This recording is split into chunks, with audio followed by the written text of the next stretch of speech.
осъзнава какво ти извърши за него на кръста, Господи, на основание, Господи, на това Твое разбиране. Той е решил, Господи, да направи външния белег, Господи Боже мой, да бъде погребан, Господи Боже мой, възкресен, Господи Боже мой, да остави своето грешно естество, Господи Боже мой, и да възкръсне, Господи, с нов живот за Тебе, Татко. Аз те моля, Господи Боже мой, Ти да му дадеш сила, Господи, да го укрепиш, Господи Боже мой, в това негово решение.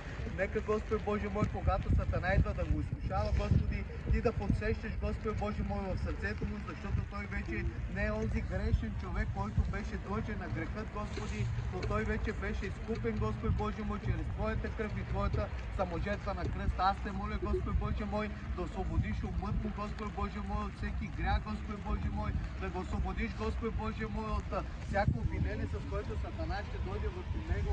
От днес нататък нека той да разбере, да осъзнае, защото той ще бъде нов човек, Господи Боже мой, човек, който вече името му е записано в книгата на живота, Господи Боже мой, и човек, който чака, Господи, Твоето пришествие, за да бъде взет и града, Господи Боже мой, да бъде част от Твоята святост. Благодариме Ти, Господи Боже мой, за това, че изработи неговото спасение, както и спасението на всеки един от нас. Благодариме Ти, Ти отдаваме слава, почет и величие. Амин. Айде нас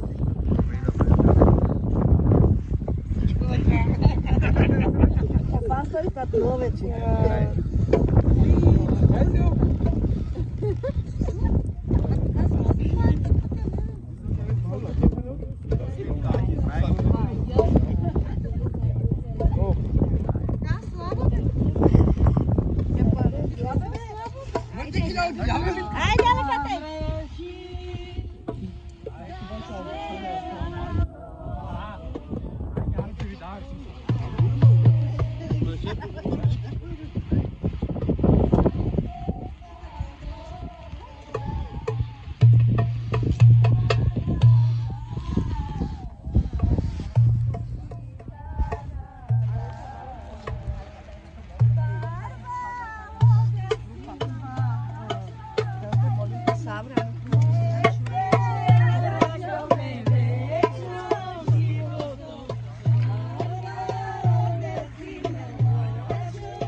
Неговото решение показва и доказва, защото няма да ни спре нито греха, нито студа.